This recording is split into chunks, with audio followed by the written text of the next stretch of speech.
Welcome to all.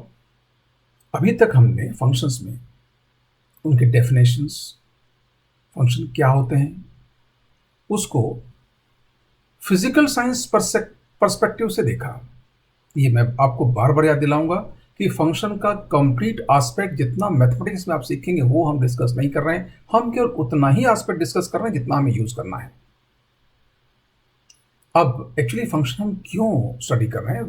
Basic reason, आपको कोई भी प्रॉब्लम एनालाइज करनी होगी तो उसके रिलेवेंट मैथमेटिकल इक्वेशंस लिखनी होगी कि जो, और वही मैथमेटिकल इक्वेशंस उस सिस्टम के डिफरेंट पैरामीटर्स के बीच के रिलेशनशिप होंगी, मतलब वो फंक्शंस होंगी। तो पहला आइडिया, फंक्शन, किसी भी प्रॉब्लम से फंक्शन लिखना, and that we dealt with the heading extracting function from word problems. और दूसरा आप आइडिया यहाँ देख रहे हैं, graphs of some commonly used function. अभी क्या, फंक्शन को इक्वेशन की फॉर्म में लिखना अपने आप में कंप्लीट डिस्क्रिप्शन है, बट कई बार फंक्शन का अगर ग्राफ हम प्लॉट कर दें तो बहुत सारी करैक्टरिस्टिक हमें विजुअल हो जाती है। जैसे just see this graph here, relation between y and x। what we can see from here, as x is increasing from this negative value to that 0, y is continuously increasing, and at x equals 0 y has some maximum value, and thereafter y start decreasing, and here somewhere y has minimum value, and then again y start increasing। तो ये y कहाँ increase हो रहा है, कहाँ decrease हो रहा है, कहाँ मैक्सिमम है, कहाँ मिनिमम है, ये हम फंक्शन को देख के बता रहे हैं। इसके लिए हमें कोई सॉल्व करने की जरूरत नहीं है, लेकिन अगर ये इक्वेशन होती तो आपको सॉल्व करना होता। अब सपोज मान लो y की जगह x है और x की जगह t है, ये पोजीशन टाइम ग्राफ है। तो इसमें जो चेंज होगा, चेंज होने की रेट, कहाँ कितना तेजी से चेंज हो रहा है, वो वेलोसिटी होगा। तो हम यहाँ देखें, यहाँ इतना t चेंज हुआ, इतना y चेंज हुआ। यहाँ देखें, यहाँ t ज़्यादा चेंज हुआ, y कम चेंज हुआ। तो अब देखिए, यहाँ हम कह सकते हैं वेलोसिटी ज़्यादा है, यहाँ वेलोसिटी कम है। ये आइडिया बेसिकली, ये ग्राफ में बहुत इंपॉर्टेंट आइडिया है, इसको हम स्लोप के नाम से इंट्रोड्यूस करेंगे। तो ग्राफ से हम दो चीज़ें बहुत इजीली प्रेडिक्ट कर पाएंगे, या कलेक्टिवली बोलें फंक्शन का बिहेवियर। पहला, कहाँ इंडिपेंडेंट वेरिएबल और डिपेंडेंट वेरिएबल इंडिपेंडेंट वेरिएबल के साथ कहाँ इंक्रीज हो रहा है, कहाँ डिक्रीज हो रहा है, और दूसरा रेट ऑफ चेंज। और ये दोनों ही आइडियाज फिजिकल साइंस के हिसाब से बहुत इंपॉर्टेंस रखते हैं। So let us see, first we discuss extracting function from word problems.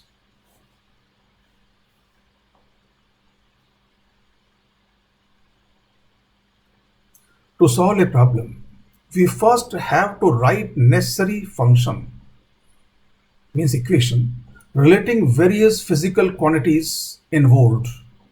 अभी बात बिल्कुल क्लियर है, किसी भी फिजिकल प्रॉब्लम को एनालाइज करने के लिए उसके जो डिफरेंट पैरामीटर्स हैं या डिफरेंट फिजिकल क्वांटिटीज हैं, उनके बीच के मैथमेटिकल रिलेशन लिखने होंगे, और उनको आप इक्वेशन भी बोल सकते हैं, and basically they are functions. तो ये पहली स्टेप है किसी प्रॉब्लम को एनालाइज करने की। वैसे तो ये प्रॉब्लम स्टेप बहुत सिंपल है, कई स्टूडेंट्स इसको यूजुअली कर लेते हैं from common sense, but I have seen majority of students have faced problem in this area. So what I have done, इसी को मैंने कुछ स्टेप्स में डिवाइड कर दिया है कि अगर आप वो स्टेप्स फॉलो करेंगे, वो एल्गोरिथम फॉलो करेंगे, तो 100% आप किसी भी प्रॉब्लम से उसका करेक्ट फंक्शन लिख पाएंगे, और करेक्ट फंक्शन या करेक्ट इक्वेशन बन गई तब वो सॉल्यूशन मुश्किल नहीं होता। So what the steps are, let us see. Once the necessary function are obtained, we can proceed with mathematical analysis to find solution. Obvious था, एक बार फंक्शन मिल गया तो मैथमेटिकल एनालिसिस करना कोई बहुत मुश्किल नहीं काम होगा। स्टेप 1, जो हम स्टेप्स की बात कर रहे थे, what is step 1? Draw a diagram, if appropriate. Label all quantities known and unknown that are relevant. Draw a diagram if appropriate. कई सिचुएशन में डायग्राम ड्रॉ करना पॉसिबल नहीं होगा, एक अप्रोप्रिएट नहीं होगा, तो वहां नहीं, जहां पॉसिबल हो वहां डायग्राम ड्रॉ करें, और उस डायग्राम में जितनी भी पैरामीटर्स हों, नोन अननोन, जो कि उस एनालिसिस से आपको लगता है रिलेवेंट हैं, उन सबको शो कर दें, लेबल कर दें। इसके बाद step 2, write an equation representing the quantity to be expressed as a function. This quantity will usually be represented in terms of one or more variables. अब देखिए, जिस क्वांटिटी को आप फंक्शन की फॉर्म लिखना है, उस क्वांटिटी को एक्सप्रेस करने, उसके इक्वेशन लिखने की कोशिश करिए, उसको डिफरेंट पैरामीटर्स ढूंढिए, रिलेशन क्या है। तो आप जब ये पाएंगे तो आपको वो क्वांटिटी एक या कई बार एक से ज्यादा वेरिएबल से रिलेट होगी, और ये भी हो सकता है कई बार एक सिंगल इक्वेशन में दो इक्वेशन बने, बट वो रिलेशन हो सकता है डायरेक्ट हो दूसरे वेरिएबल से, हो सकता है इनडायरेक्ट हो, बट उसका रिलेशन एक से ज्यादा वेरिएबल से होगा। अब हमें एक ही वेरिएबल रखना है। So what we do, use any constant specified in the problem to eliminate all but one independent variable. मतलब बात क्या है, अब जो क्वांटिटी हमें एक्सप्रेस करनी थी तो हमारा डिपेंडेंट वेरिएबल हो गया, और वो हमें कई सारे इंडिपेंडेंट वेरिएबल से रिलेटेड है, लेकिन हमें जो इंडिपेंडेंट वेरिएबल की इंफॉर्मेशन है वो मान लो एक या दो है, और हमारे एक्सप्रेशन में उससे ज्यादा इंडिपेंडेंट वेरिएबल आ रहे हैं, तो जो एक्स्ट्रा आ रहे हैं उनको हमें एलिमिनेट करना होगा। और how we eliminate, use any constant specified in the problem. मतलब प्रॉब्लम में कोई ना कोई कंस्टेंट डिफाइन होगा। Constant means there will be some condition, and let us see what is constant. A constant defines a relationship between various variables. तो जो हमारे variables कौन से थे, इंडिपेंडेंट, उनके बीच का कोई रिलेशन बताएगा, वो कांस्टेंट होगा। तो ऐसे कांस्टेंट लिख लें जितने पॉसिबल हो, तो उन कांस्टेंट की हेल्प से जितने अनवांटेड इंडिपेंडेंट वेरिएबल फंक्शन में दिखाई दे रहे हैं वो एलिमिनेट किए जा सकते हैं। The procedure is not complete until only one independent variable remains. ये वन लिख दिया यहाँ पे, कई बार हो सकता है दो इंडिपेंडेंट वेरिएबल की जरूरत पड़े। तो जितने इंडिपेंडेंट वेरिएबल आपको रखने हैं, जब तक उतने ही न रह जाएं तब तक इन कंस्टेंट्स को आप यूज करते रहें। So that is the process. You can see first step, I can revise. In first step, draw diagram, label all the quantities known unknown that are relevant. Second step, जिस quantity का function के रूप में express करना है उसको जितनी quantity से रिलेशन हो सकता है वो रिलेशन लिख लें। अब आपकी जो एक्सप्रेस क्वांटिटी करनी है वो कई सारे इंडिपेंडेंट वेरिएबल का फंक्शन है, बट आपको उसको एक वेरिएबल या दो इंडिपेंडेंट वेरिएबल की फॉर्म लिखना है। तो जिन इंडिपेंडेंट वेरिएबल की फॉर्म में लिखना उनको आइडेंटिफाई कर लें, और उसके बाद कंस्टेंट स्टेप 3 के अकॉर्डिंग यूज करें। मतलब अब जितने भी इंडिपेंडेंट वेरिएबल्स हैं उनमें रिलेशन आपको डायग्राम देख के मिलेगा, उन रिलेशंस को हेल्प करके अनवांटेड इंडिपेंडेंट वेरिएबल आप एलिमिनेट करें। प्रोसीजर बहुत सिंपल है, बट लेट अस सी ये और भी ज्यादा क्लियर होगा अगर इनको हम कुछ एग्जांपल्स के थ्रू देखेंगे। So example 1, the sum of two numbers is 40, express their product as function of one of the numbers. Simple, very simple situation लिया। Now what is that solution, first step. अब देखिए इसमें मैंने कहा diagram appropriate हो तो बनाए। अब ये सिचुएशन है उसमें डायग्राम जरूरत नहीं है, but what we can say, हम क्वांटिटीज लेबल करेंगे। क्या करेंगे, in some problems a diagram is not called for, we label the numbers using variables x and y. अब देखिए जो नंबर जिनके प्रोडक्ट की फॉर्म में हमको एक्सप्रेस करना है वो एक्स एंड वाई लेबल कर दिया, डायग्राम में नहीं, हम अज्यूम कर लिया।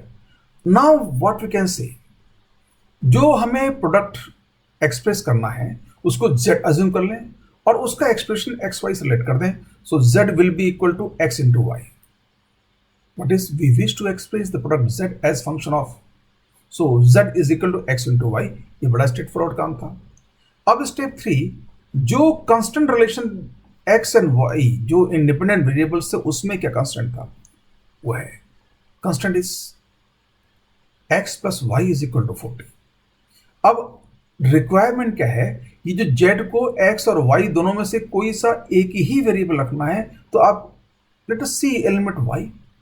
तो y एलिमेंट करेंगे तो y यहां से क्या आएगा, y is equal to 40 minus x, and ये 40 माइनस एक्स वाई की वैल्यू वापस इसमें सब्स्टिट्यूट कर देंगे। तो आप देखिए y एलिमेंट क्या बचा, केवल x के फंक्शन, तो y is equal to 40 minus x आया। अब इसको हम वापस z में सब्स्टिट्यूट कर दें, We substitute into the equation involving z, obtain in step 2 and express using function notation. अब बाद में हम फंक्शन नोटेशन भी यूज कर लेंगे. पहले z of x is equal to x into y, z क्या लिख दिया 40 minus x. So now multiply.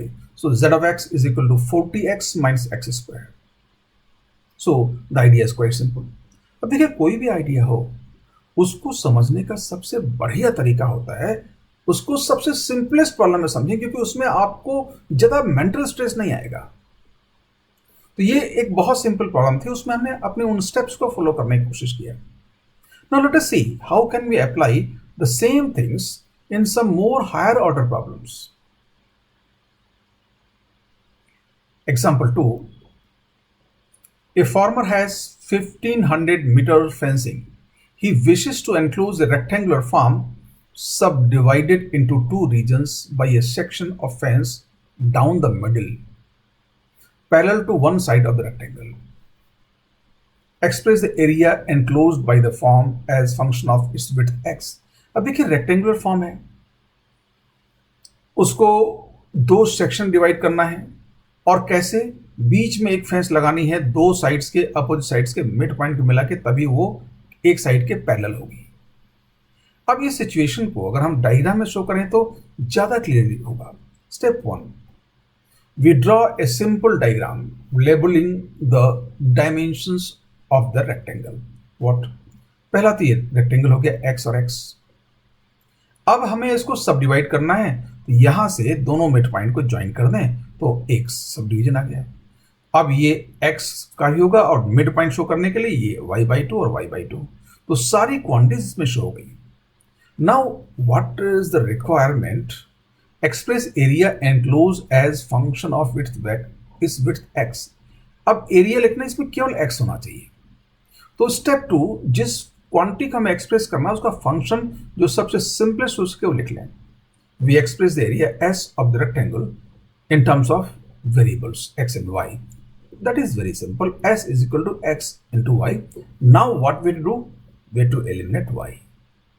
And in step 3, here is the use of constant. And what is constant? Sum of the total fence is equal to 1500 meter. So what is total fence? X plus x plus x plus this complete y plus this complete y means 3x plus 2y. So step 3, we use the constant of 1500 meter of fence to obtain a relationship between x and y. What is that? We can see the diagram. X plus x plus x 3x, y plus y 3y. So 3x, sorry, 2y. 3x plus 2y is equal to 1500 or 1500. So that is constant. Now we have to do now very simple thing. We have to find y from this constant and substitute here. So ये area का जो expression है उसमें से y eliminate हो जाएगा और आपके पास केवल x बचेगा. So from here what you can see y is equal to 750 minus 3x/2. अब इसको हम s की फॉर्म में रख दें. To eliminate y in the expression of s, we substitute y from the above equation. So very simple, s equal to x into y क्या लिखा 750 minus 3x/2. अब इस ब्रैकेट में x मल्टीप्लाई कर दें. So s will be 750x minus 3x square by 2. So simple. Now in every problem you have to follow the same procedure. What? First visualize the situation. अगर diagram बन सकता है तो उसका diagram बनाएं और उस डायग्राम में सारी क्वांटिटी शो करें. ये क्या था? First step. सारी क्वांटिटीज में जो पूछी है वो, जो नहीं पूछी है वो, जो दी हुई हो, या यूं आपको लगता है जितनी क्वांटिटीज आप रिलेवेंट अज्यूम कर सकते हैं काम आएगी, अपने हिसाब से सबको लेबल कर देंगे जो आपको लगता है काम आ सकती है. इसलिए का लेबल और रिलेवेंट क्वांटिटीज, नोन और अननोन. अब नेक्स्ट स्टेप में जिस क्वांटिटी को फंक्शन की फॉर्म में एक्सप्रेस करना है उस क्वांटिटीज को आपके सामने जो लेबलिंग में जो डायग्राम में जो क्वांटिटीज दिख रही हैं उनमें से किस किस के टर्म में एक्सप्रेस कर सकते हैं वो सिंपलेस्ट जो आपको समझ में आए वो लिख लीजिए. अब आप देखें जो एक्सप्रेशन मिला, फंक्शन मिला, उसमें कई सारे इंडिपेंडेंट वेरिएबल होंगे, लेकिन अब आपको उसमें से जितने इंडिपेंडेंट वेरिएबल रखने हैं तो बाकी इंडिपेंडेंट वेरिएबल आपको एलिमिनेट करने पड़ेंगे. इसके लिए प्रॉब्लम में कोई ना कोई कंडीशन दी होती है, इसको बोलते हैं कंस्टेंट। उसको यूज करें और वो भी डायग्राम से दिखाई देगा कैसे यूज करेंगे। Now let us proceed the same idea in the next problem. Example 3, it is example 3. So what is example 3? Water is stored in a tank in the shape of an inverted cone of height 10 meter and diameter 6 meter. Express volume of water in the tank as a function of the height h of the water level. It means there is inverted cone. कैसा कौन? उसकी height है 10 metre and diameter है 6 metre, उसमें पानी भरा जा रहा है। और जब पानी की हाइट h हो तो उसमें पानी का वॉल्यूम कितना होगा उसको हमें एज h के फंक्शन की फॉर्म लिखना है। So again we do usual, we try to make the label diagram. तो सबसे नेचुरल है पहले हम कॉनिकल जो टैंक है उसका डायग्राम बनाएं। We draw a diagram labeling all the quantities.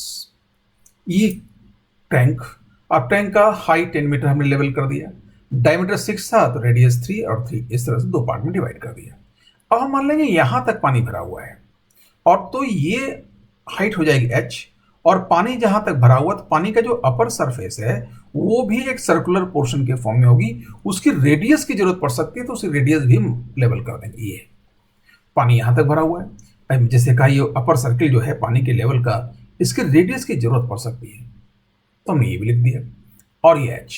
Now what we can do, step 2, हमें इस ब्लू पोर्शन में जो वाटर दिखाई दिया उसका वॉल्यूम लिखना है and it is again a cone, और कोन का वॉल्यूम आप जानते हैं and we use the formula the water is in the shape of cone within the conical tank, its volume is represented by v, तो v is equal to what, pi by 3 r square h। ये कोन के volume का well known formula है, आपने use कर लिया। But here unknown या unwanted independent variable is r and that we have to eliminate, क्योंकि r एक अनवांटेड, ये हमने अज्यूम किया, जरूरत पड़ी थी अज्यूम कर लिया, बट इसको प्रॉब्लम में कहीं मेंशन नहीं तो इसको एलिमिनेट करना है। And to eliminate it we again use some constant. अब कांस्टेंट क्या है? कोन की शेप। अब कोन की शेप में अगर आप देखें how we can utilize it, use geometry as constant, मतलब इस कोन की ज्योमेट्री यूज करें तो आपको साफ दिखाई दे जाएगा कि ये छोटा ट्राइंगल ये वाला और ये बड़ा ट्राइंगल, ये दोनों ट्राइंगल सिमिलर हैं। तो सिमिलर ट्राइंगल्स में करस्पॉन्डिंग साइड्स का रेशियो सेम होता है, तो वहां से r को h की फॉर्म लिख लेंगे and you can only see r by h is equal to 3/10, but let us write. ये लेवल कर दिया O A B C D, O A B C D, so what we can write here, triangle OAD is similar to triangle OBC. Triangle OAD is similar to triangle OBC. It means R by H is equal to 3/10. R by H is equal to 3 by this 10. Corresponding sides का ratio से मिल लिया. So from here what we write here, R is equal to 3h/10. So जो independent variable unwanted था, eliminate करना था, उसका expression given independent variable के form में मिल गया, R is equal to 3h/10। अब ऑब्वियस है इस R की वैल्यू को जो V का एक्सप्रेशन हमने लिखा था उसमें सब्स्टिट्यूट कर देंगे। Now eliminate R from the expression of V। So what we do, V is equal to pi by 3, 3h/10 whole square into h, and solution is quite simple, 3 pi by 100 h cube is volume. So this is the function required, V of h is equal to 3 pi by 100 h cube. So again you can see writing a function is very crucial step in start, क्योंकि बिना सही function लिखे आप problem का solution start ही नहीं कर पाएंगे। And I suggest you while writing the function, please try to follow this steps. इन स्टेप्स को फॉलो करेंगे तो आपसे एक तो पहले कभी गलती नहीं होगी और डिफिकल्ट से डिफिकल्ट सिचुएशन में बहुत इजी वे में आप फंक्शन लिख लेंगे। अगर आपने अपने कॉमन सेंस पर रिलाई किया तो कभी लिख पाएंगे, कभी नहीं लिख पाएंगे, कि common sense at random work करती है। एट रैंडम प्रोसीजर होता है, कभी सक्सेसफुल होता है, कभी सक्सेसफुल नहीं होता, बट जो सिस्टमेटिक प्रोसीजर होता है वो हमेशा वैलिड होता है। इसीलिए मैं ऑलमोस्ट पूरे कोर्स में जहां जहां एक कंसेप्ट, एक तरह से डुबियस कंडीशन हम आते हैं, हमें सॉल्यूशन में प्रॉब्लम होती है, वहां वहां हर जगह इस टाइप के एल्गोरिथम दिए हैं। और आप जब आगे कोर्स में चलेंगे, आपको खुद रियलाइज होगा कि ये एल्गोरिथम रियली बहुत काम की है। एग्जाम्पल 3 था ये। Now let us see what is next example. Example 4, consider a body moving with constant velocity of 2 meter per second in a straight line. When you start your stopwatch, you observe the body 1 meter away from the origin. Express position coordinate of the body as a function of time. Now अब हमने पहला algebra की application, then geometry, and now we came in physics. Actually, why I have taken this sequence? दो problem geometry का लिया। Why? Actually geometry requires visualization of situation, और physics में वही तो जरूरत है। सो जितना आप ज्योमेट्री के एनालिसिस में एक्सपर्ट होंगे, उतना ही फिजिकल सिस्टम को आप विजुअलाइज करने में, उनके फंक्शन बनाने में, उनको एनालाइज करने में आप एक्सपर्ट होंगे। So what we can do here, step 1, हम एक डायग्राम बनाने की कोशिश करेंगे। अब डायग्राम में पहला काम स्ट्रेट लाइन पाथ दिखा दें, उस पर ओरिजिन दिखा दें। We draw a diagram labeling all the quantities, जितनी क्वांटिटी शो कर सकते हैं उनको दिखाएंगे। ये x इक्वल टू 0 मतलब ओरिजिन। अब मान लें x इक्वल टू ये 1 ओरिजिन से 1 मीटर दूर, तो यहां दूसरा पॉइंट दिखा दें। यहां पे पार्टिकल कब मिला, एट t इक्वल टू 0, तो ये इन्फॉर्मेशन शो कर दी। अब क्या इन्फॉर्मेशन शो करनी, वेलोसिटी। वेलोसिटी कैसे शो करें जो हमारे काम आए, and that is very simple. Displacement is equal to velocity into time. वो डायग्राम में शो किया सकता है, क्यों? जैसे सपोज टी टाइम में डेल्टा एक्स चला, तो ये यहां से तो डेल्टा एक्स हो जाएगा। सो टी टाइम में एक्स यहां पर आया सपोज, तो ये यहां से यहां तक क्या हुआ, displacement. Delta x is equal to velocity in time 2t। So that is what is written here, we have shown systematically. And ये अपने पास एक लेवल डायग्राम हुआ। अब इस लेवल डायग्राम से आप रिलेवेंट इक्वेशन लिख सकते हैं। स्टेप 2, हमें एक्सप्रेस क्या करना है, x। तो x क्या होगा, x not plus delta x। Distance x of the body from the origin with sign is known as position coordinate of the body. Step 3, ये हमने x क्या होता है बता दिया। अब स्टेप 3 में लिख दें, क्योंकि हमें x एक्सप्रेस करना है, तो x यहां से x equal to x not plus 2t लिख सकते हैं। एक तरह से डायग्राम यूज किया। use geometry constant, what x equal to x not plus delta x। अब डेल्टा x को एलिमिनेट करना है, और डेल्टा x को हमने कहां से एलिमिनेट किया, 2 इंटू b से।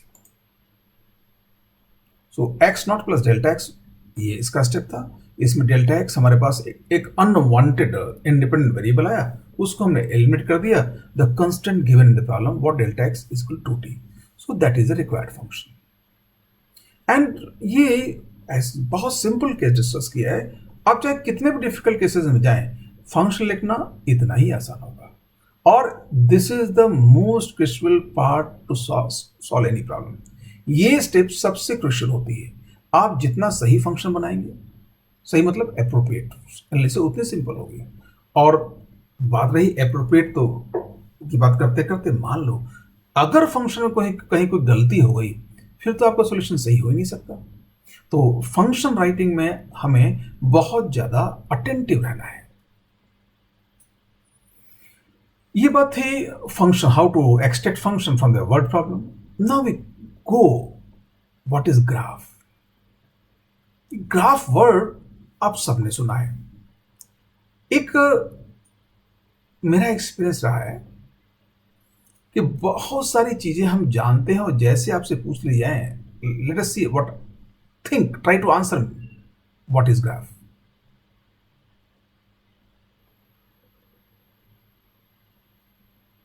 I am sure आपको what is graph डिफाइन करने में बड़ी मुश्किल होगी। आप एक ग्राफ पेपर बोलेंगे, graph x and y axis होती हैं, आप जितना बोलेंगे मैं उतना ही बोलता जाऊंगा। नहीं, जो आप बोल रहे होता है कुछ और भी ग्राफ होता है। आप बोलेंगे एक्स और वाई, मैं बोलो नहीं, एक्स वाई जेड 3 एक्सिस भी होती है। फिर आप बोलेंगे एक्स वाई जेड, मैं बोलूंगा नहीं, कार्टेशियन नहीं, पोलर भी होती है। आप पोलर बोलेंगे, मैं बोलूँगा स्फेरिकल भी होती हैं, मैं बोलूँगा सिलेंड्रिकल, बहुत सारे कोऑर्डिनेट सिस्टम होते हैं। बट तो अब क्या है, आप ग्राफ, व्हाट इज ग्राफ, आप वो डिफाइन नहीं कर रहे हैं। आप उसके जैसे ये x y, you are giving me examples. Generally क्या होता है, हम कोई आइडिया सीख रहे होते हैं और उसका हमारे सामने कुछ एग्जाम्पल होता है और उस एग्जाम्पल को ही मान लेते हैं ये वही चीज है। सो let us again come on graph. Graph is a very important thing. Basically you might have heard the name photograph and you also heard the name cartoon. And can you tell me the difference between photograph and cartoon? किसी आदमी का photograph और cartoon में difference क्या होता है? आप दोनों को देख के उस आदमी को पहचान लेंगे। तो देन व्हाट इज डिफरेंस? आप नरेंद्र मोदी का कार्टून देखें, उनका फोटोग्राफ देखें, दोनों से पहचान लेंगे ये नरेंद्र मोदी है। लेकिन डिफरेंस क्या है? डिफरेंस बड़ा सटल है। आप देखें, फोटोग्राफ में किसी भी आदमी के फेस की हर डिटेल सेम रेशियो में एनलार्ज या रिड्यूस होती है, सेम रेशियो में, पूरा का पूरा। लेकिन कार्टून में क्या होता है, ये रेशियो बिगाड़ देते हैं।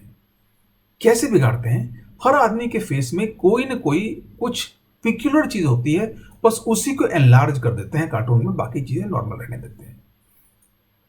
अब उसको आपने एनलार्ज कर दिया तो अब आपको शक्ल बाकी मिलाने की जरूरत नहीं, बस उसी से आदमी पहचान ले जाएगा। Suppose you want to see cartoon of Akhilesh Yadav, तो एक बड़ी लंबी सी टेढ़ी सी नाक होगी, आप पहचान जाएंगे।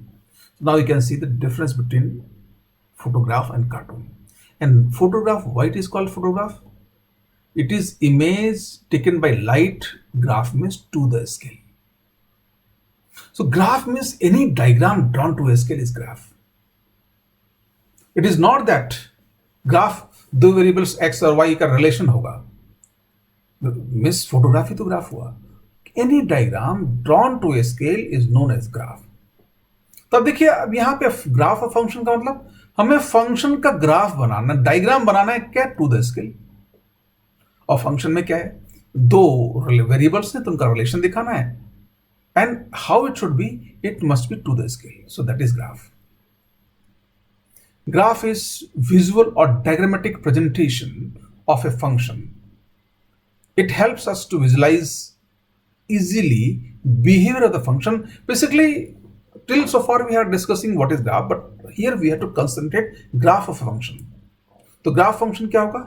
एक विजुअल डायग्रामेटिक प्रेजेंटेशन है फंक्शन का जो टू द स्केल होना चाहिए। It helps us to visualize easily behavior of the function.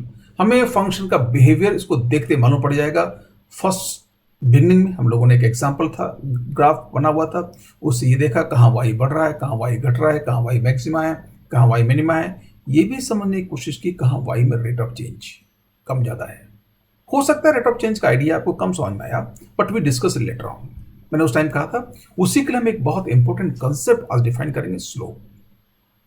तो ग्राफ का आइडिया आगे बढ़ने के लिए, graph is an alternative way to represent a function. It does not require elaborate calculations and explicitly shows behaviour of the function in a concern interval. बड़ी important बात है। Graph draw कर दिया एक बार आपके सामने है, तो फंक्शन का बिहेवियर प्रेडिक्ट करने के लिए आपको एलाबोरेट या कोई सी भी कैलकुलेशन नहीं करनी पड़ती, वो दिख जाता है। It explicitly shows behaviour of function in a concern interval. Means जिस इंटरवल के ग्राफ प्लॉट किया गया है या जिस इंटरवल को आप देख रहे हैं उस कंसर्न इंटरवल में फंक्शन का बिहेवियर एक्सप्लिसिट हो जाएगा, बिल्कुल सेल्फ एक्सप्लेनेटरी हो जाएगा, आपको दिख जाएगा। उसके लिए कोई कैलकुलेशन करने की जरूरत नहीं होगी। Now to plot a graph, the function y is equal to f of x, the dependent variable y is represented on the ordinate and the independent variable x on the abscissa। जो हम बात very beginning में कह रहे थे, it is rule always plot independent variable on abscissa and dependent variable on ordinate। तो y is equal to f of x में y को हमने डिपेंडेंट वेरिएबल लिया और x को इंडिपेंडेंट, तो x को हमने प्लॉट किया एब्सिसा पे और y कोऑर्डिनेट पे। तो ऐसा यूजुअली मैथमेटिक्स में करेंगे। मैथमेटिक्स में बहुत सारी फिजिकल क्वांटिटी नहीं होती, वहां तो वेरिएबल x y होते हैं। तो पूरी मैथमेटिक्स में जब आप ग्राफ की बात करेंगे एक्स वाई चलता जाएगा, तो एक्स वाई चलते हम ऑर्डिनेट एब्सिसा भूल के क्या बोलने लग जाएंगे, एक्स एक्सिस और वाई एक्सिस। और अभी इस चैप्टर में वही करेंगे, लेकिन आपको ध्यान रखना है ये actually x and y axis नहीं है, ये ऑर्डिनेट एब्सिसा है। क्योंकि जब हम फिजिकल सिस्टम में आएंगे तो वहां डिफरेंट क्वांटिटीज होंगी, तो किस एक्सिस पे कौन सी क्वांटिटी रिप्रेजेंट कर रहे हैं हम उसको वो एक्सिस बोलेंगे। सपोज हमने एब्सिसा पे टाइम रिप्रेजेंट किया, then we call it time axis. Suppose ordinate पे हम फोर्स रिप्रेजेंट किया, तो ऑर्डिनेट को बोलेंगे force axis. Will not say always y and not always x abscissa. So let us see further. ये इस तरह से हमने एक्स और वाई एक्सिस शो कर दिया। अब यहाँ पे एक्स एंड वाई एक्सिस हम बोल रहे हैं क्योंकि हम केवल मैथ्स की बात कर रहे हैं, हमारे पास दो ही वेरिएबल है एक्स एंड वाई। बट जैसे हम फिजिक्स में एंटर करेंगे, एक्स पता नहीं कौन कौन से वेरिएबल फॉर्म लेगा, वाई पता नहीं कौन कौन सा वेरिएबल लेगा, तो इन एक्सिस पर ऑर्डिनेट एब्सिसा पे जो वेरिएबल्स एक्चुअली आएंगे हम उस नाम से इन एक्सिस को पहचानेंगे। यहां हमारे पास एक्स और वाई है, तो एक्स और वाई के नाम से इनको आइडेंटिफाई कर रहे हैं। सम कॉमनली यूज फंक्शन। अब देखो कॉमनली यूज फंक्शन फिजिक्स में जो काम आएंगे वो है linear, parabolic, trigonometrical and exponential function. अभी वैसे तो फंक्शन कई है, बट ये सबसे कॉमन यूज के फंक्शन है। इनका ग्राफ प्लॉट करना हम सीख लें, तो इनका सबसे बेसिक ग्राफ प्लॉट करना सीखेंगे। नेक्स्ट क्लास में उन्हीं ग्राफ को ट्रांसफॉर्म करके और कुछ बहुत सिंपल इंटरेस्टिंग मैथमेटिकल मैनिपुलेशन करके हम और बड़े फंक्शंस का ग्राफ प्लॉट करना सीखेंगे। उसके बाद जो नेक्स्ट चैप्टर हम लोग डिस्कस करें कैलकुलस, उसमें कैलकुलस का आइडिया लेने के बाद, स्पेशली फर्स्ट डेरिवेटिव, वहां आइडिया लेने के बाद हम किसी भी फंक्शन का ग्राफ प्लॉट करने कैपेबल हो जाएंगे। तो हम वन बाय वन करके इन फंक्शंस को डिस्कस करें। First we take linear function और straight line equation and its graph. On a straight line, the dependent variable y varies linearly with the independent variable x. इसीलिए इसको linear function भी बोलते हैं। Actually it is not linear function, it is linear relation. Linear function is समवhat different thing. y is equal to mx plus c. It is a linear equation and it is not a linear function. इस बात पर बहुत ध्यान दें। तो इसको हमने linear equation, straight line equation बोला है। लीनियर फंक्शन एक बहुत इंपॉर्टेंट का आइडिया है मैथमेटिक्स का, and that will use very cleverly in physics, especially in the name of superposition principle. Superposition principle हम न्यूटन्स लॉ से यूज करना शुरू कर देंगे, बट इसका रियल न्यूटन्स लॉ में ऑब्वियसली यूज करेंगे, बट इसको एज ए प्रिंसिपल मान के यूज करेंगे हम वेव से। तो वहां शायद समझ पाए लीनियर फंक्शन क्या होता है। खैर अभी उस डिटेल में हम न जाएं, अभी हम इसको लीनियर इक्वेशन बोलें। Please take care, it is not a linear function. So y इसको mx plus c। This is the idea. ये स्ट्रेट लाइन शो किया, इसमें हमने यहां से स्ट्रेट लाइन ऐसा जनरल ले लिया, तो स्ट्रेट लाइन इस पॉजिटिव एक्स डायरेक्शन से कोई एंगल थीटा बना रही होगी, और इसने y को यहां पे c पे कट किया। तो इसका जो इक्वेशन का फॉर्म होगा y is equal to mx plus c। It is not difficult to write. m is tan theta and c is this value. तो अब ये m और c का मतलब क्या है? m is defined as slope, m का नाम है स्लोप। अब देखिए tan थीटा, अब ये लाइन का x एक्सिस से इंक्लिनेशन क्या है, वो आप थीटा से शो कर सकते हैं और tan थीटा से शो कर सकते हैं। तो यहां हमने tan थीटा से क्यों शो किया इंक्लिनेशन? क्योंकि ये इंक्लिनेशन हमें इजिली मेजरेबल लेंस में एक्सप्लेन हो जाएगा। थीटा लेंगे तो आपको बार बार एंगल मेजर करना पड़ेगा, आपको एक इंस्ट्रूमेंट प्रोटेक्ट अपने पास और रखना पड़ेगा,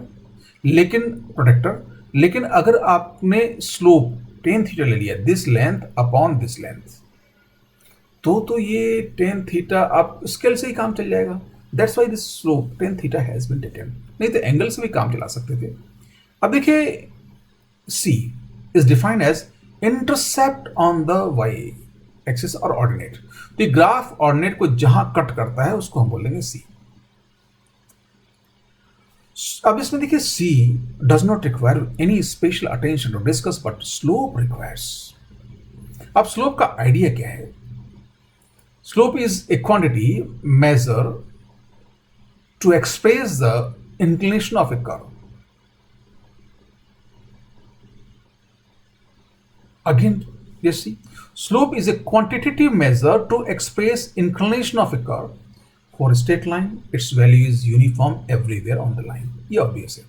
स्लोप क्या है, हमने एक क्वांटिटी बनाई है जो कि लाइन किसी भी कर्व का इंक्लिनेशन शो करेगी और उसको टेन थीटा से रिप्रेजेंट करेंगे. स्ट्रेट लाइन में अगर देखें तो इंक्लिनेशन हर जगह सेम है, लेकिन ये स्ट्रेट लाइन की बजाय कोई कर्व होता तो आप बिल्कुल कहते हैं अलग अलग जगह उसका इंक्लिनेशन अलग अलग है, तो हम कहते हैं उसका स्लोप अलग अलग जगह अलग अलग है. So in that way you can have another definition of straight line. What?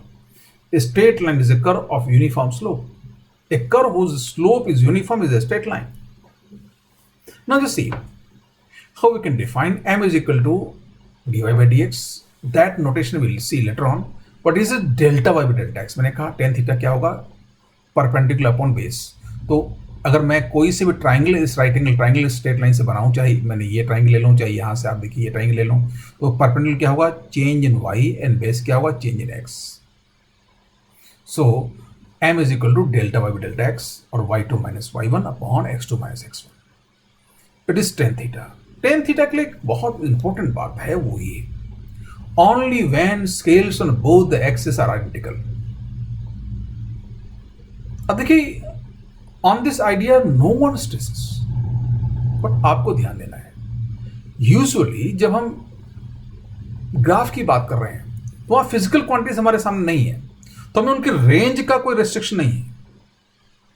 तो हमने रेंज का रेस्ट्रिक्शन नहीं है तो हम यूजुअल ग्राफ का स्केल ले लेंगे. स्केल लेते नहीं हैं तो रिलेशन शो करते हैं, बट एक्चुअली फिजिकल साइंस में आपके पास क्वांटिटीज होंगी और उनमें रेंज का रेस्ट्रिक्शन होगा. तो हो सकता है एक्स एक्सिस पे और टाइम शो कर रहे हो और कोई मोशन आपने किसी चीज का मोशन की बजाय आप टाइम के साथ किसी चीज का एलोंगेशन मेजर कर रहे हैं. आपने एक रॉड थी जो छत से लटका दी, उसमें नीचे एक हैवी वेट लटका दिया, अब उस रॉड में एक्सटेंशन हो रहा है टाइम के साथ. वेट लटका दिया, एक्सटेंशन बहुत धीरे धीरे होगा. तो आपको सपोज एवरी 1 मिनट बाद आपको रीडिंग लेनी है और आपके लिए उसमें देखेंगे एप्रिशिएबल एक्सटेंशन 1-2 दिन बाद मिलेगा. तो 1 मिनट सोच सकते हैं कितनी रीडिंग हो गई, बट एक्सटेंशन क्या होगा वहां? फ्यू मिलीमीटर्स में ही होगा, हार्डली, और से फ्यू सेंटीमीटर्स. तो हाइट जो यहाँ एक्सटेंशन में शो करेंगे इस एक्सिस पर, उसकी रेंज तो फ्यू सेंटीमीटर है, बट यहाँ पे time is several thousand minutes. तो अब जब ग्राफ शो करेंगे तो आपको यहाँ पर एक ऐसा स्केल लेना पड़ेगा जिसमें पूरी टाइम रेंज शो कर दें, और यहाँ पे एक ऐसा स्केल जिसमें जो छोटी सी लेंथ है वो बड़ी दिखाई दे, इसको आप आसानी से देख लें. तो ऐसे स्केल में tan theta will not be slope. Slope tan theta तभी होगा जब यहां पे और यहां के स्केल आइडेंटिकल हो. मतलब y पे जो क्वांटिटी रिप्रेजेंट की जा रही है उसकी एक यूनिट की लेंथ y पे जितनी है उतनी ही x पर जो क्वांटिटी रिप्रेजेंट की जा रही है उसकी एक यूनिट की लेंथ हो.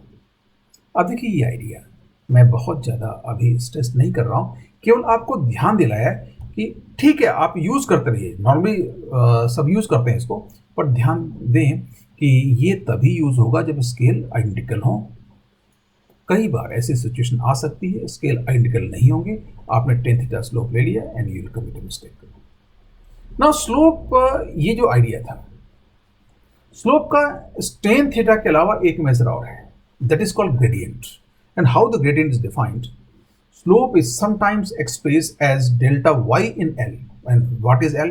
Delta x square plus delta y square, square root. मतलब ये L क्या हुआ? ये length, this length along the path. मतलब पाथ पर आप थोड़ा सा ऊपर चलें तो कितना हाइट चलेंगे? दिस डेल्टा y अपॉन ये लेंथ, जितना आप लाइन पर चले वो. Obviously it is sin theta.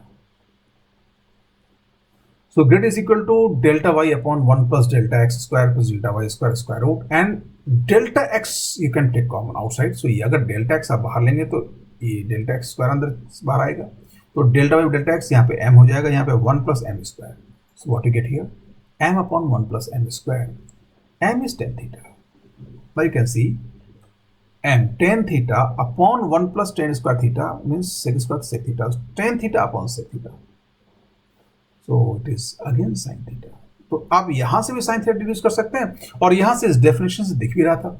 L अगर डायग्राम में शो करेंगे तो किसी पॉइंट से किसी पॉइंट के बीच में यहां से यहां तक एल हुआ, और इसमें आप इस पॉइंट से मान लो इस पॉइंट तक गए तो कितना वाई चले, तो ये वाई हुआ, ये वाई है यहाँ देख जैसे इस वाई, और ये एल, तो टेन थीटा ये साइन थीटा ही होगा। So now we can come on gradient. Gradient is sine theta, जो ऑब्वियसली बात थी। अब ग्रेडियंट की बात क्यों की, एम स्लोप की बात क्यों नहीं की? Actually gradient is a practical measure. Why practical measure? Suppose ये जो लाइन है ये हिल होती है, और हिल का आपको स्लोप मेजर करना है, तो हिल का स्लोप मेजर करने के लिए ये डेल्टा एक्स हिल के अंदर टनल खोद के मेजर करना बहुत इम्पॉसिबल, ये नॉट एडवाइजेबल। बट जैसा हमने ट्रिग्नोमेट्री में देखा था, ये यहाँ से वो टेलीस्कोप सेक्सटेंट लगा के आप डिफरेंट पॉइंट्स की हाइट मेजर कर सकते हैं। तो आप ये 2 पॉइंट यहाँ से यहाँ की हाइट मेजर करके ये आप डेल्टा वाई निकाल लेंगे, और यहाँ से यहाँ तक आप गए तो आपने कितना डिस्टेंस ट्रेवल किया वो डिस्टेंस कैलकुलेट कर लिया।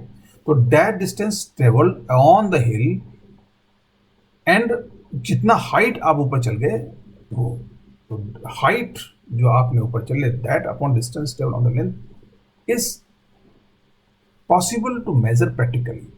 सो ग्रेडियंट को कई बार हम बोलते हैं इंजीनियरिंग मेजर ऑफ स्लोप, और या ये कहें in engineering slope is express in terms of gradient, not tan theta.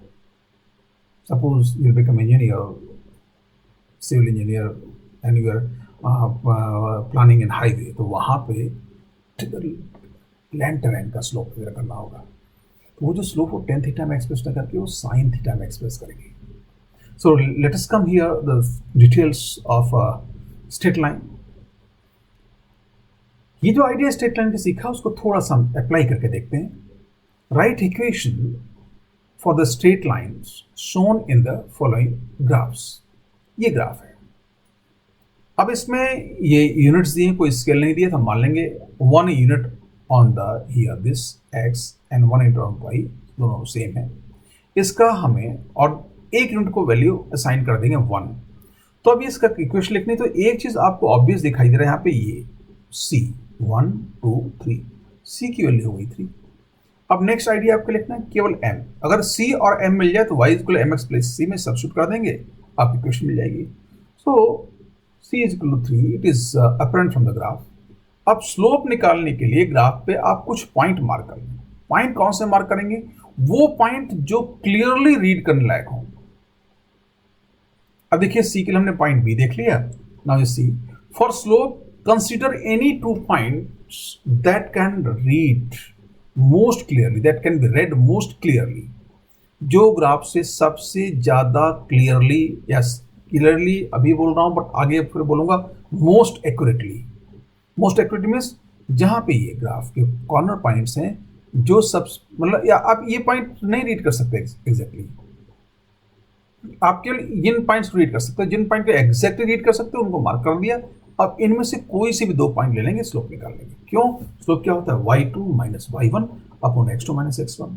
तो अभी इसमें आप से let us take b and c, हमने b एंड c लिया, तो b और c में देखें y का चेंज तो ये हो गया 3, यहाँ से 1 2 3 y का चेंज और x का चेंज 2, तो स्लोप की वैल्यू क्या मिलेगी 3/2 एंड इट इज पॉजिटिव।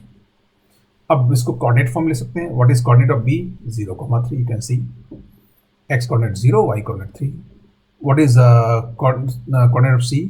अब देखिए x coordinate 2 and y coordinate 3 तो ऑलरेडी था, 6 और हो गया 2 and 6।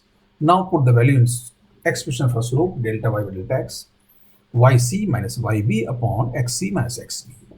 So this will be 6 minus 3 upon 2 minus 0, it is again 3/2।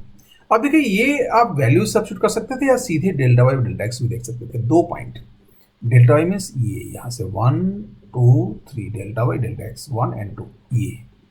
So I will suggest you let proceed on that. जितना शॉर्ट में हो सके उतना जल्दी चीज़ों को पहचानना सीखें। We have identified C, we have identified M, now substitute these 2 values in expression y is equal to mx plus c. Substituting these values in y is equal to mx plus c, what we have?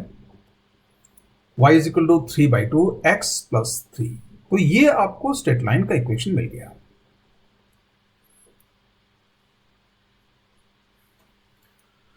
Example 6. A variable y increases linearly from y1 equal to 2 to y2 is equal to 8 with another variable x in the interval x1 is equal to 0 to x2 is equal to 10. Express y as function of x and draw its graph.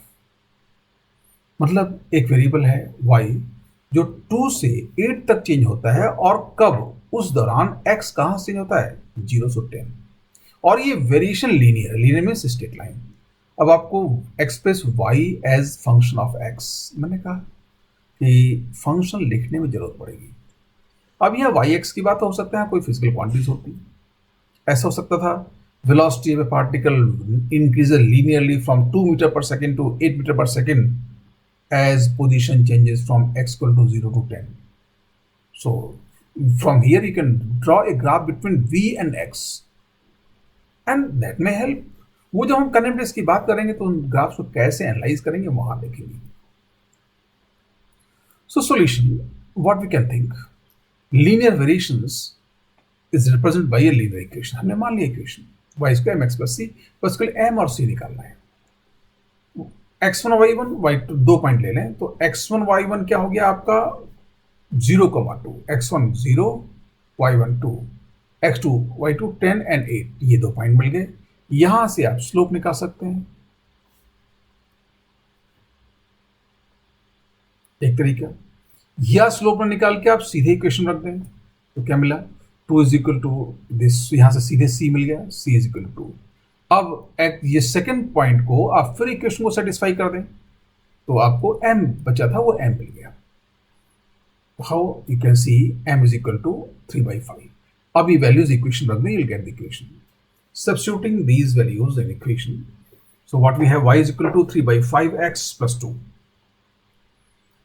और जैसे ही मिला आप graph plot कर सकते हैं। Graph चाहे तो पहले ही प्लॉट कर सकते थे क्योंकि दो पॉइंट दिए हुए थे दोनों पॉइंट को ज्वाइन किया और मिला दिया graph will be like that. दो पहला पॉइंट ये कौन सा 0,2 दूसरा पॉइंट ये which one 10,8 you can see the point coordinate match कर रहे हैं। ये देखो ये y कोऑर्डिनेट 8 है और x कोऑर्डिनेट 10 है। यहाँ पे x कोऑर्डिनेट 0 है y कोऑर्डिनेट 2 है and we can have some other way also इस प्रॉब्लम को सॉल्व करने का। अब देखिए इस प्रॉब्लम को सॉल्व करने के लिए आप इसमें हमें इक्वेशन लिखनी थी ग्राफ बनाना था। आप ग्राफ तो सीधे बना ही सकते थे तो ग्राफ बना के आप इक्वेशन लिख सकते थे। यहां हमने इक्वेशन लिखा अलग ग्राफ बनाया अलग। लेट अस सी अगर ग्राफ बना लेते तो इक्वेशन लिखना बहुत आसान था। वो इक्वेशंस आपके सामने वापस लिख दिया। 6 अल्टरनेटिव मेथड क्वेश्चन दोबारा रीड करने की जरूरत नहीं है।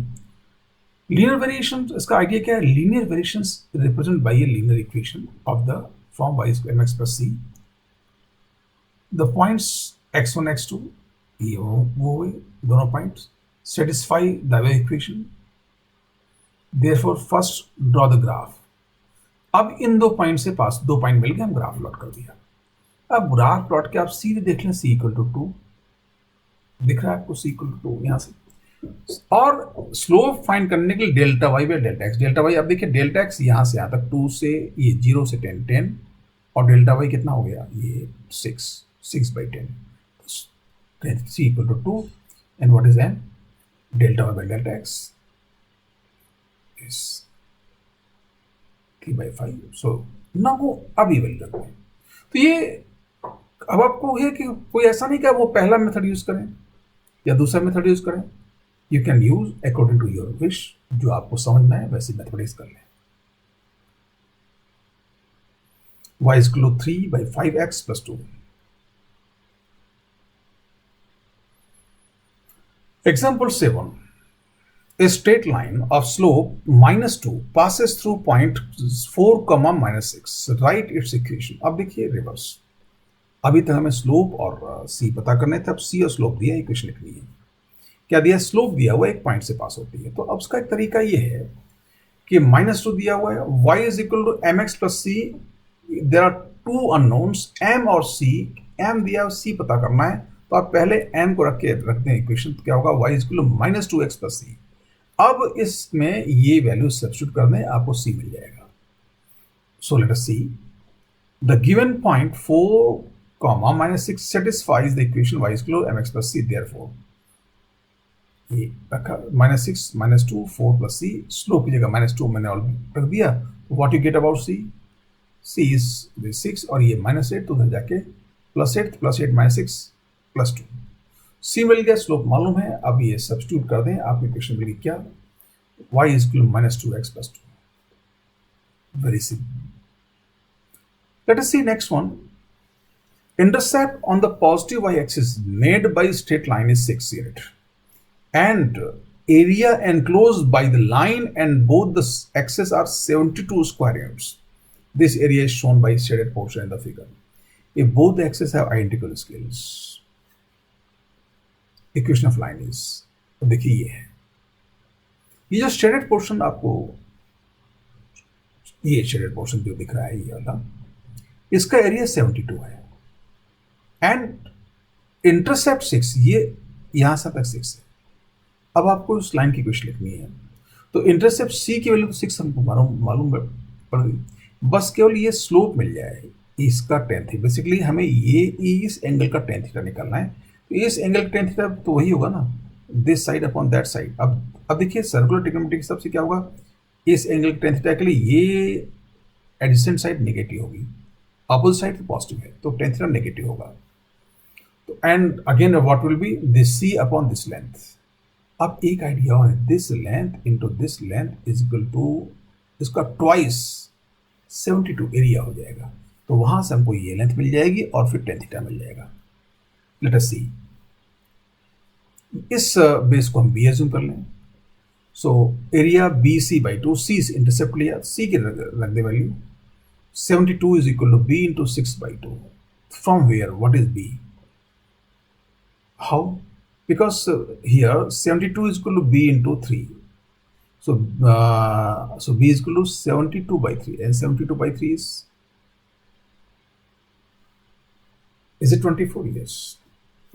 अब ये 24 आपके b आ गया, b 24 आ गया तो आप सीधे दिस अपॉन दैट कर सकते हो, तो ये कितना हो गया 6/1/4, बट स्लोप के लिए नेगेटिव होगा क्योंकि यहाँ पे ये एंगल यहाँ से, तो स्लोप नेगेटिव। या यूँ कहें कोई भी लाइन जो नीचे की ओर जा रही है उसका स्लोप नेगेटिव, और कोई भी लाइन जो ऊपर की ओर जा रही है उसका slope positive. So m is equal to -c/b, so -1/4, so y is equal to mx plus c, so y is equal to -1/4x plus 6, so this was the equation। अब देखिए जो छोटे छोटे आइडियाज हैं, यहाँ पे स्लोप नेगेटिव होगा, हमने सर्कुलर ट्रिग्नोमेट्री के आइडिया से तुरंत रीड कर लिया। इसीलिए आपको देखिए जब हम ट्रिग्नोमेट्री की बात कर रहे थे तो वहां पे ASTC वो फॉर्मूला याद कराने की कोशिश नहीं की, पहले फंडामेंटल से हम गए। एक्चुअली जितने फंडामेंटल आइडिया आपके पास होंगे ना, आपकी थिंकिंग उतनी क्लियर होगी।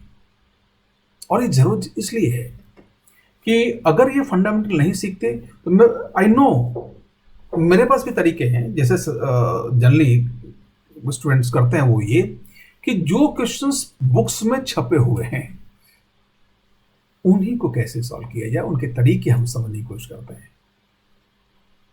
तो अगर वैसा करने तो हमने याद कर लिया, कोई लाइन नीचे की ओर जा रही तो स्लोप नेगेटिव होगा, ऊपर जा रही स्लोप पॉजिटिव, काम चल गया। अब ये रिजल्ट याद कर लिया और रिजल्ट कभी गलत नहीं है, इससे गलतियां भी नहीं होंगी, but why should be remember. अब आप ऐसे कितने केस में रिजल्ट याद करेंगे, ये केस आपके सामने आ गया, आपने याद कर लिया, हो सकता है कोई नया केस एग्जाम में आ जाए तो क्या आप वहां सोच पाएंगे। बट अगर आपको बेसिक फंडामेंटल्स एनालाइज करने की हैबिट है तो आप किसी प्रॉब्लम में परेशान नहीं होंगे। इसलिए अगर आप ध्यान दें तो आप देखो फंक्शन कैसे लिखा जाए, किसी भी प्रॉब्लम से फंक्शन को क्यों लिखते हैं, उसका भी फंडामेंटल डिस्कस किया। Now see further what we can take, ये स्ट्रेट लाइन के इक्वेशंस के कुछ एग्जांपल्स थे। अब जो दूसरे फंक्शन थे आप ये रिकॉल करें, पैराबोला, देन ट्रिग्नोमेट्रिकल, एक्सपोनेंशियल। तो पैराबोला जो फंक्शन क्या होगा, इक्वेशन क्या होगी, ग्राफ क्या होगा, उसके बारे में देखिए। General equation of parabola y is equal to ax square plus bx plus c, that is general equation. लेकिन इसमें अगर हम y is equal to ax square ले लें तो भी वो पैराबोला ही होगा। अब वो कैसे होगा बाद में देखेंगे, बट अगर मैं आपसे कहूं which one is more simple, y is equal to ax square plus b plus c और y is equal to only x square, आप तुरंत कहेंगे y is equal to ax square। तो इसी सिंपलेस्ट पैराबोला का हम ग्राफ प्लॉट करते हैं, बाद में b x plus c अगर आएगा तो ग्राफ में क्या चेंज होगा, we will see later. The simplest parabola, what is that? y is equal to a x square, और इसका ग्राफ बहुत ऑब्वियस ऐसा होगा। आप चाहें तो उसको वैल्यूज रख के भी देख सकते हैं। तो पैराबोला का ग्राफ वाई एक्सिस के दोनों तरफ बिल्कुल सिमेट्रिकल होता है। कौन से पैराबोला का? y is equal to a x square. So this is the graph for parabola, and I think it does not require any great attention. But now we are coming on very interesting graph, trigonometrical function. And trigonometrical function में हम केवल sinusoidal function, sinusoidal का graph लेंगे। Sinusoidal में sine and cos, both sine and cosine functions are known as sinusoids. हम यहाँ tan sec cosec इनके graph की बात नहीं करेंगे। Why we are taking sinusoids graph only? Because these sinusoids graph will help us to explain great variety of phenomena in physics. Simple harmonic oscillations, alternating current, waves. इतना बड़ा idea इनसे discuss हो जाएगा, तो इनके बारे में बहुत सही समझना जरूरी है। केवल एस एक कर्व टाइप होता नहीं, उसकी डिटेल भी समझनी होगी। So here sin function, ये ग्राफ, अब देखिए यहां तक ये वैल्यू और ये ए हमने यहाँ प्लस ले लिया, माइनस, तो आप बोल देंगे साइन जो था ए सिंबल पे हो गया। अब ये ऑब्वियस है, पाई बाई 2 पे 1 होगा, पाई पे 0 होगा, 3 पाई बाई 2 -1 होगा, ये इस तरह से बहुत ऑब्वियस है। लेकिन आपको ध्यान देना है कि does it graph of y is equal to sine x? एक बार ध्यान सोचिए, क्या ये y is equal to sine x का ग्राफ है? तो आप ध्यान से देखेंगे तो आप तुरंत सोचेंगे हाँ साइन एक्स का हो सकता है, बट उसके लिए एक्स एंगल होना चाहिए, कि साइन केवल और केवल एंगल का लिया जा सकता है। But suppose here x may be metre, x में भी टाइम, एक्स तो कोई भी क्वांटिटी हो सकती है ना। तो y is equal to sine x सीधे कह देना हमारे लिए जनरल रिलेशन नहीं होगा। हमें जनरल रिलेशन लिखने के लिए x कुछ भी हो, we will convert the x into angle and then we write the general relation. And ये एक इंपॉर्टेंट चीज थी समझने की। When you study the same graph in mathematics, तो वहां पे इस कन्वर्जन की बात, वहां तो y is equal to sine x या y is equal to sine theta, वो उनके लिए वो एंगल क्वांटिटी, बस उसी में साइन का बिहेवियर देखना है। हम वहां कुछ और क्वांटिटी थोड़ी ना आएंगी।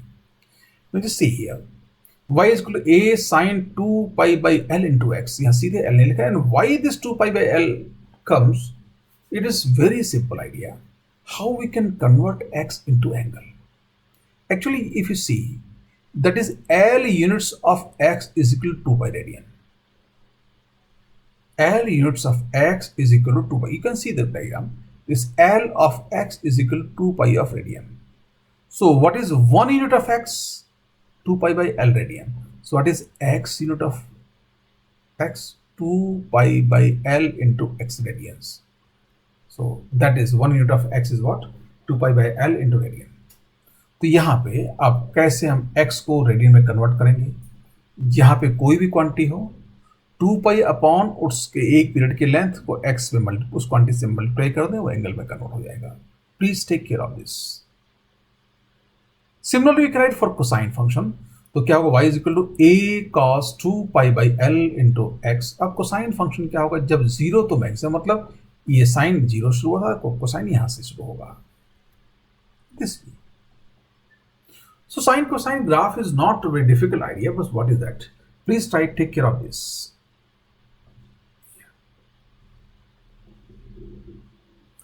Next one very important class is exponential function. Of course, you will study the exponential function in detail in maths, but यहाँ पे exponential function का मैं फिर कहूँगा उतना ही एस्पेक्ट जितनी हमें जरूरत है। Behavior of several physical phenomena can be described by exponential functions, and that is exponent to the base e. And here e जो है इसको ऑयलर नंबर के नाम से जानते हैं, और e की एक वैल्यू होती है, e is equal 2.718 that is, and ये बड़ा स्पेशल नंबर है। इसके एक्सपोनेंट की फॉर्म में बहुत सारी फिजिकल फिनोमेना को एक्सप्लेन कर सकते हैं। ये आपको बड़ा अजीब लग रहा होगा, लेकिन हम कैलकुलस का कोर्स लेने के बाद कई नेचुरल फिनोमेना एनालाइज करेंगे, आप उसमें देखेंगे ऑटोमेटिकली इस नंबर की पावर में फंक्शन आता है। e power x, e power 2 like that. So अब most common exponential function has the form y is equal to a e raised to power minus x by b. Again, I will not go on positive physics में positive exponent function आते ही नहीं, negative आते हैं तो हम negative का ही graph consider करें, positive के लिए मैथ्स के लिए छोड़ते हैं. सो a is equal to e raised to power minus x by b. So graph is something like that. And इस ग्राफ की करेक्टरिस्टिक क्या है? That is here should be y minus x by b होना चाहिए था, ये misprint है. तो अगर x को b रखें तो y क्या होगा? 1 by a. x को 2b रखें तो y क्या हो जाएगा? 1 by e square. x को 3b रखें y क्या? 1 by e cube. So that is like b रखते क्या होगा यहाँ पे? a e raised to power minus 1 a by e. ऐसे x को 2b रखें क्या होगा? a e raised to power minus 2 तो a by e square like that. तो इस तरह से आप देखिए हर x जैसे b से बढ़ेगा a 1 by e टाइम्स और हो जाएगा, जितनी वैल्यू उसका 1 by e टाइम्स हो जाएगा. And what is 1 by e? ये एक बड़ा इंपॉर्टेंट नंबर है, बड़ा काम आएगा. 1 by e is equal to 3678, basically 36%, या यूं कहते हैं मोटा मोटा 1/3. तो यहाँ पे x जिससे डिवाइड है उतना x आगे बढ़ने पर ये ऑलमोस्ट 1/3, फिर 1/3, फिर 1/3, फिर 1/3. तो आप इस तरह का इसका इस ग्राफ की कैरेक्टरिस्टिक है. So that was exponential graph. अब एक्सपोनेंशियल ग्राफ, पैराबोलिक ग्राफ, इनकी जनरल शेप क्या होती है ये आइडिया आपको हो, और खासकर ट्रिग्नोमेट्रिकल फंक्शन में 2π/l क्यों आया था. सो टिल सो फार जो आज हमने फंक्शन के बारे में बात की. नेक्स्ट क्लास में हम फंक्शन के जो ग्राफ थे उनके मैनिपुलेशंस के बारे में बात करेंगे.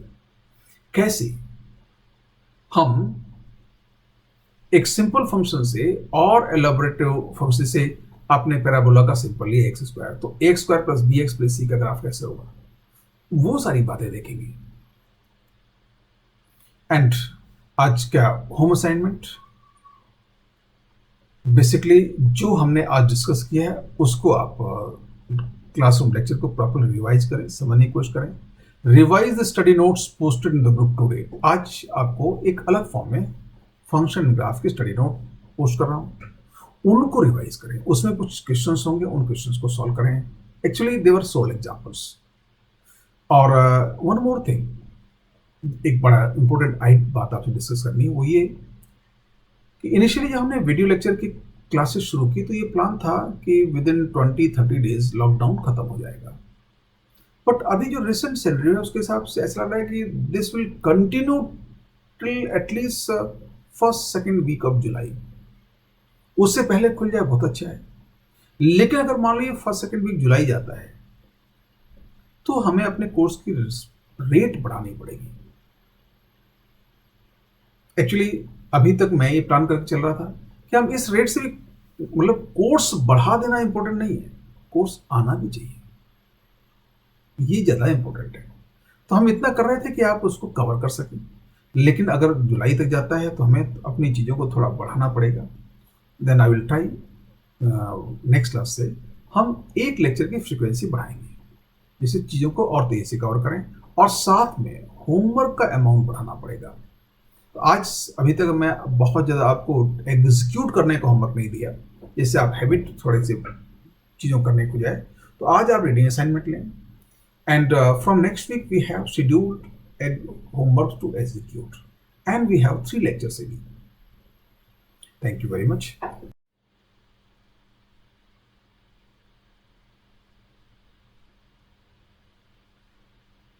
Mathematics is the language with which God has written the universe. Galileo Galilei